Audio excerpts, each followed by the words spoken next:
Welcome to Yellowstone Story. Every story holds a lesson, a twist, or a spark of inspiration. Here, we dive into gripping tales, some heartwarming, some shocking, but all unforgettable. So sit back, relax, and let's begin. I was exhausted after a long day, but instead of simply enjoying the chance to come home early, I was met with Mrs. Mitchell's cold stare. Her voice was filled with disapproval. In her eyes, I saw the usual contempt. She had never accepted me. She didn't even give me a chance to rest and immediately sent me to the store. It didn't matter that I had just come back from work, tired. To her, I was someone to boss around. As if my place in this house was to be a servant, not Ethan's wife. I was exhausted after a long day, but instead of simply enjoying the chance to come home early, I was met with Mrs. Mitchell's cold stare. Her voice was filled with disapproval. In her eyes, I saw the usual contempt. She had never accepted me. She didn't even give me a chance to rest and immediately sent me to the store. It didn't matter that I had just come back from work, tired. To her, I was someone to boss around. As if my place in this house was to be a servant, not Ethan's wife. I had known for a long time she would never accept me. After the wedding, Mrs. Mitchell didn't bother to hide her hatred. Her gaze burned through me, and I knew I would always be a stranger to her.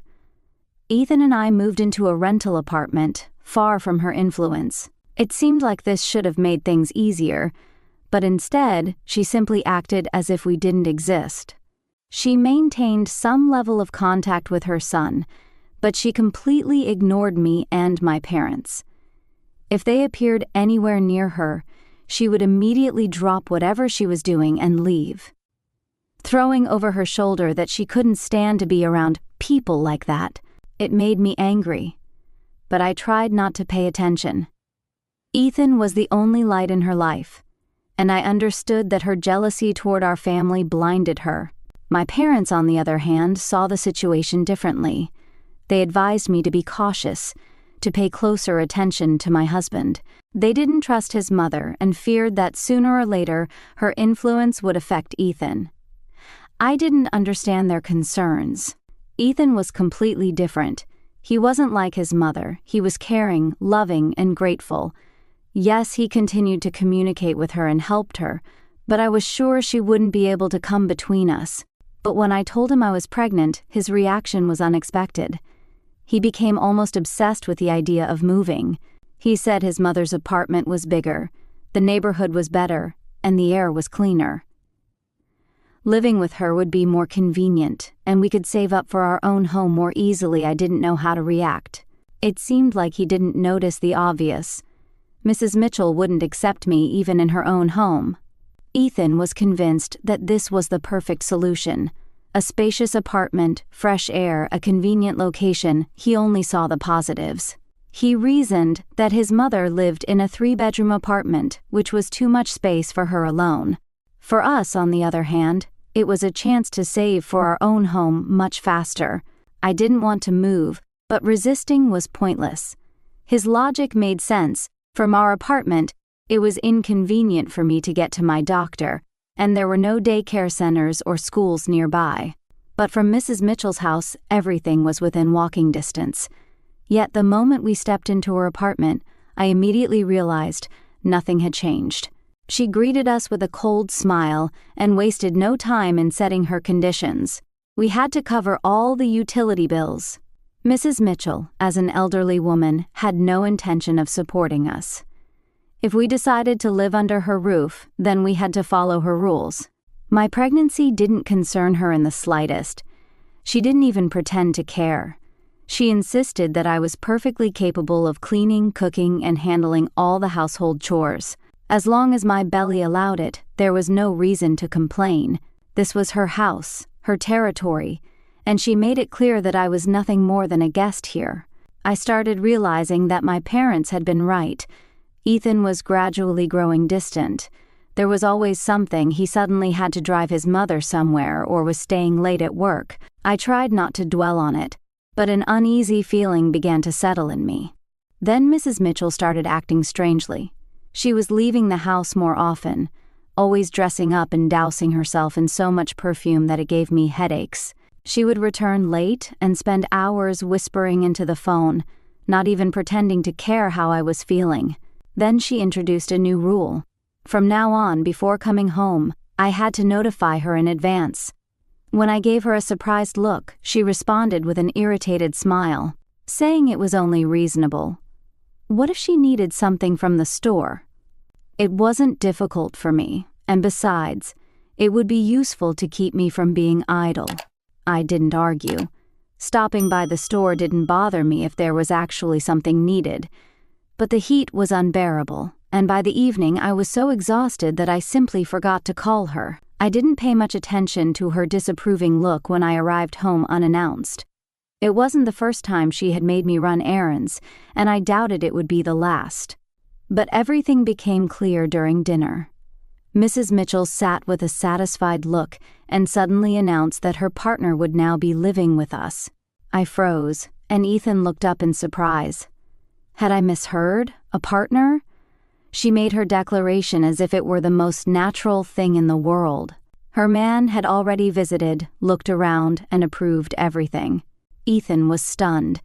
Just recently, his mother had done everything to keep us out of her home, and now she was letting a complete stranger move in without hesitation. She didn't even try to justify herself.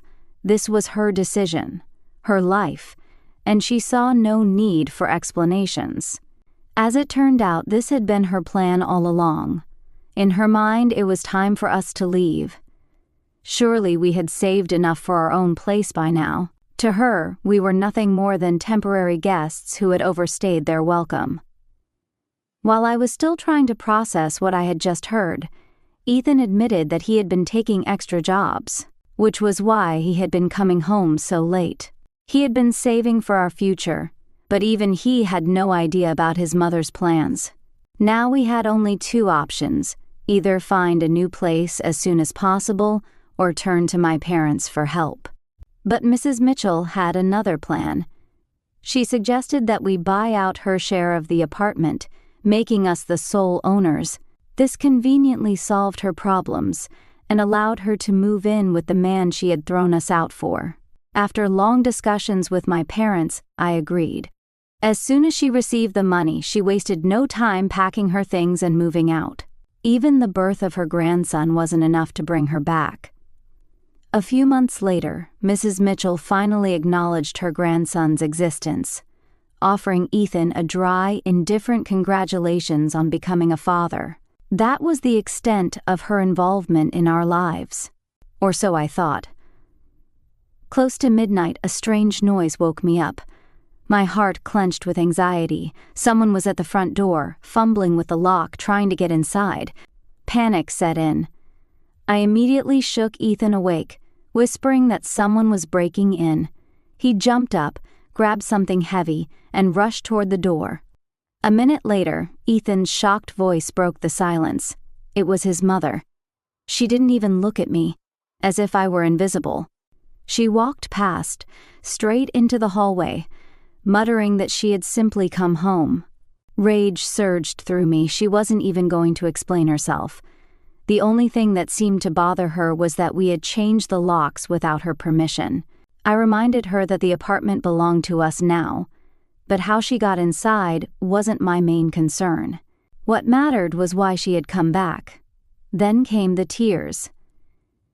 She confessed that her beloved partner had turned out to be nothing more than a gold digger.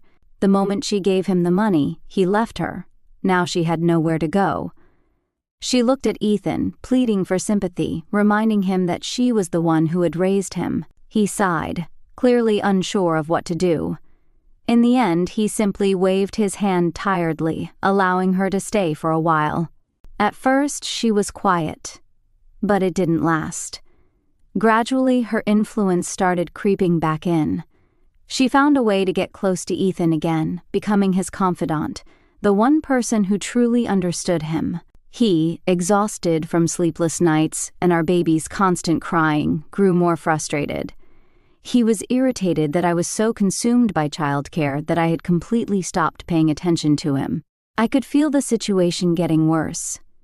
Mrs. Mitchell was slowly turning Ethan against me again, and I could sense it happening.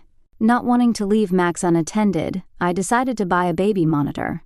Now, I could hear everything that happened in his room, including the conversations of any adults who entered. I knew I was becoming too suspicious, but I couldn't help it. As it turned out, my instincts were right. The baby monitor quickly proved its worth. The moment I heard a suspicious noise, I would rush to Max. But Max was rarely alone, not because he was surrounded by care, but because neither Ethan nor Mrs. Mitchell paid much attention to him. Ethan barely approached his son, and Mrs. Mitchell refused to help altogether, no matter how many times I asked her to watch him for even a little while. Her response was always the same. She had already raised her child, and wasn't obligated to be a babysitter. But in front of her son, Mrs. Mitchell transformed into the perfect, caring mother. She cooked him the most delicious meals, invited him on shopping trips, and bought him new clothes. I didn't know whether to be happy about their growing bond or start worrying. I often forgot to turn off the baby monitor, and because of that, one day, I overheard a conversation between Ethan and his mother. She told him she couldn't understand what he ever saw in me. Her words cut deep. In her eyes, I had no looks, no figure, nothing. But the worst part came next. Ethan didn't argue. Instead, his response sounded almost like an excuse. He reminded her how my money had helped us pay off debts. But now, as he put it, things were far less promising. He regretted marrying me. I felt a cold chill wash over me. Then I heard Mrs. Mitchell sigh sympathetically and immediately fuel his complaints. She agreed that I had let myself go and added that I was never particularly attractive to begin with, just passable. My hands trembled with rage. So I wasn't just expected to cook, clean, and take care of the house. I was also supposed to support them financially. I clenched my fists, but didn't interrupt. They had no idea I was hearing every word. Each sentence felt like a slap. Mrs. Mitchell spoke calmly, confidently, as if stating an obvious truth. She was trying to convince Ethan that Max wasn't his son. He resisted, but weakly. His words didn't sound like a firm defense, but rather like hesitation. Yes, I was always home, always on time. My character didn't match someone who would betray him. But his mother kept pushing. She claimed she had seen through me from the start, that I was just waiting to take half of the apartment, divorce him, and disappear, leaving him with nothing. Ethan didn't argue. Instead, he paused. He admitted that he felt neglected, that I no longer gave him attention, and maybe, just maybe, his mother was right. But then, I heard the ultimate betrayal. Mrs. Mitchell suggested that Ethan transfer the apartment into his name so that I would get nothing in the divorce.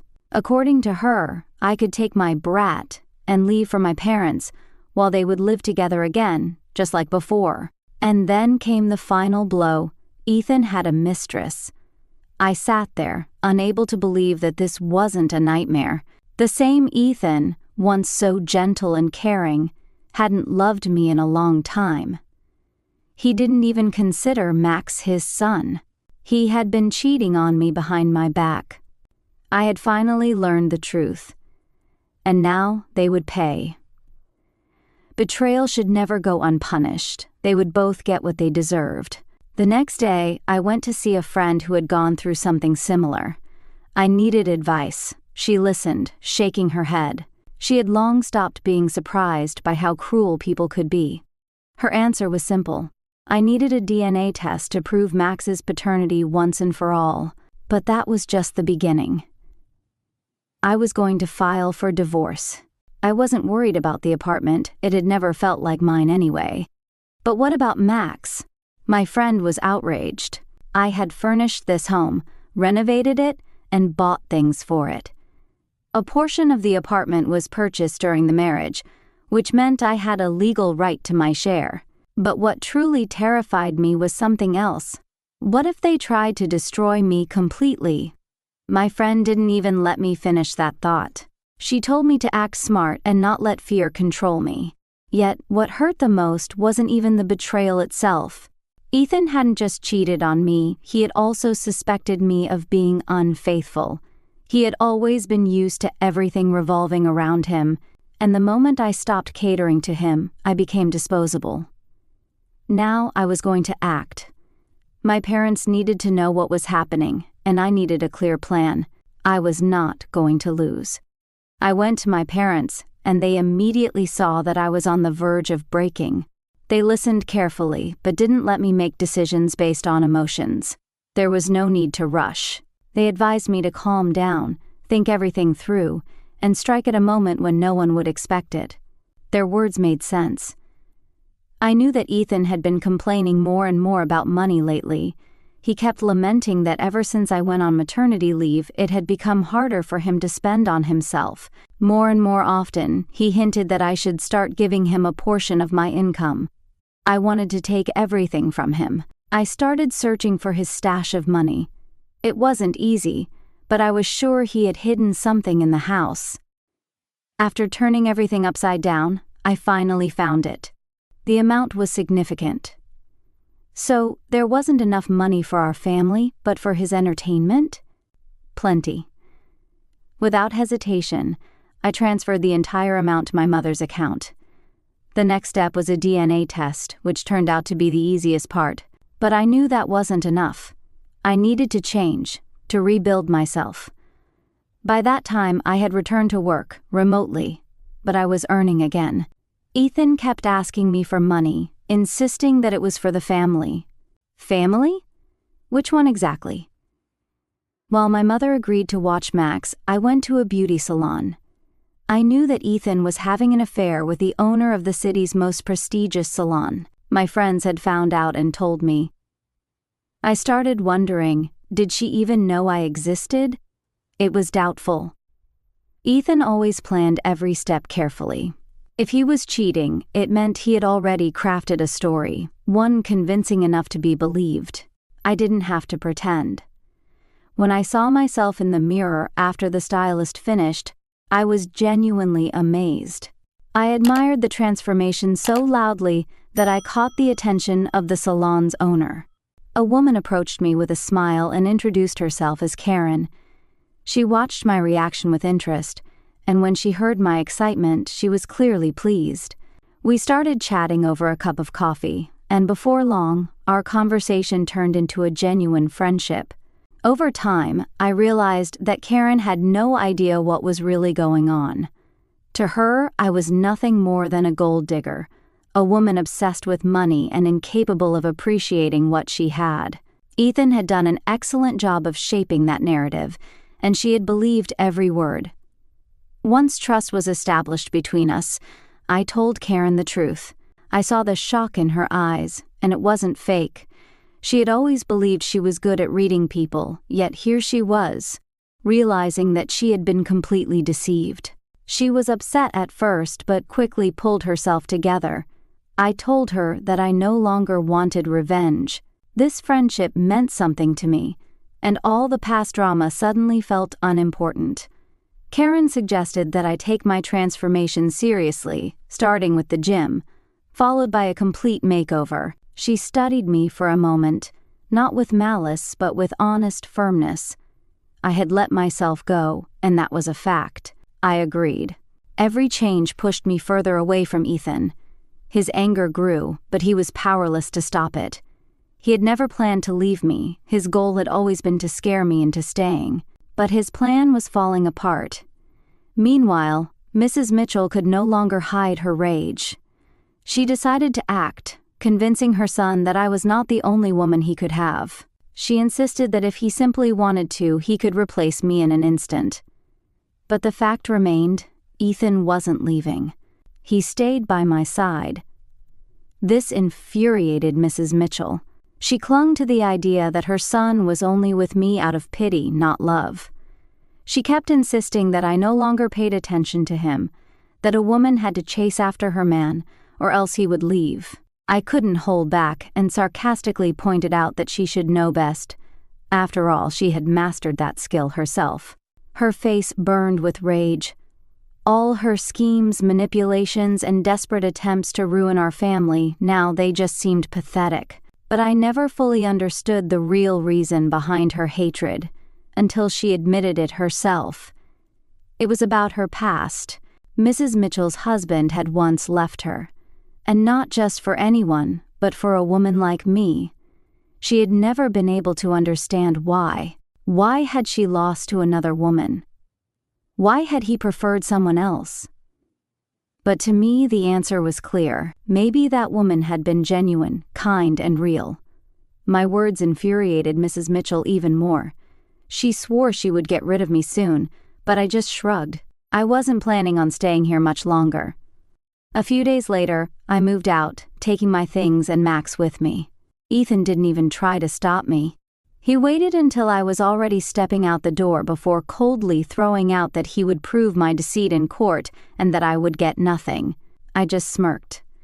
He had no idea that spousal support was an option. Mrs. Mitchell had never taught him that things could work both ways.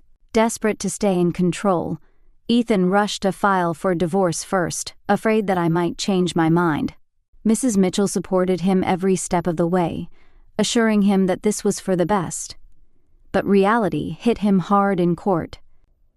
When Ethan tried to claim that Max wasn't his son, I calmly handed the judge the DNA test results. Every attempt from him and his mother to argue it was fake fell apart. Then came the real blow. I filed a counter-petition to revoke his parental rights. In the end, it wasn't Ethan who freed himself from responsibilities. I was the one who won.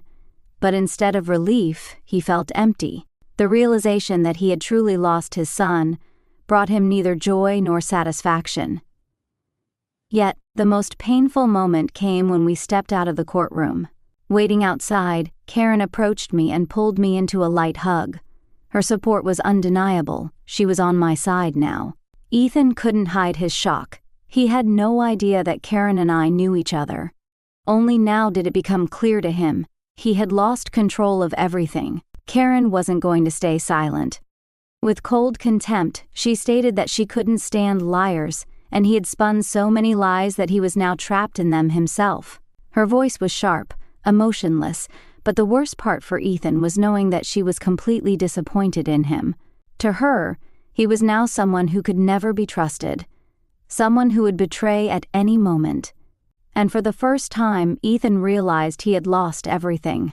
But the worst blow wasn't the courtroom defeat. It was me. I looked better than the day we met. He had missed the moment when I completely transformed, when I became someone others admired. I had succeeded, built a stable career, and carried myself with confidence. I was happy, and worst of all, I was happy without him. The thought that I had managed to rebuild my life without him completely shattered Ethan's confidence. He couldn't believe it. Everything inside him resisted the idea, demanding an explanation. This wasn't possible. I couldn't have achieved all this on my own. Desperate for answers, he turned to Mrs. Mitchell, who only fueled his suspicions. I must have found someone else, she insisted. Otherwise, how could I have recovered so quickly? But they had no proof, and without it, they couldn't accuse me of anything. Ethan's world was falling apart, and for the first time, he realized he was no longer in control. He had no idea what to do next. The loss of his son, which he once saw as a victory, suddenly felt like nothing but a hollow defeat. But Mrs. Mitchell refused to let him drown in self-pity. With unwavering confidence, she assured him that time would fix everything. Soon, all of this would be forgotten. All he needed was a break, a fresh start. If he just left for a while, found a new job, and changed his surroundings, things would go back to normal.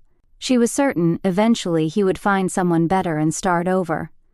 But for the first time, Ethan wasn't sure his mother was right. Still, he listened to her advice. He left, hoping time would erase his mistakes. But Mrs. Mitchell's predictions turned out to be wrong. 6 months later, he returned, but his life was no longer the same. Karen, true to her word, made sure everyone knew about Ethan's betrayal. She didn't just cut ties with him, she warned others, urging them to stay away from him. The news spread quickly, and in our small town, it eventually reached potential employers. I couldn't help but feel proud that Ethan finally got what he deserved.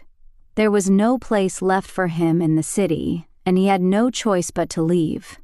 Mrs. Mitchell didn't last long on her own and soon followed her son. But even after moving away, their relationship began to crack. The real fallout happened when Ethan finally realized his secret stash of money was gone. Meanwhile, I had come to a simple yet powerful realization: the best revenge is to be happy,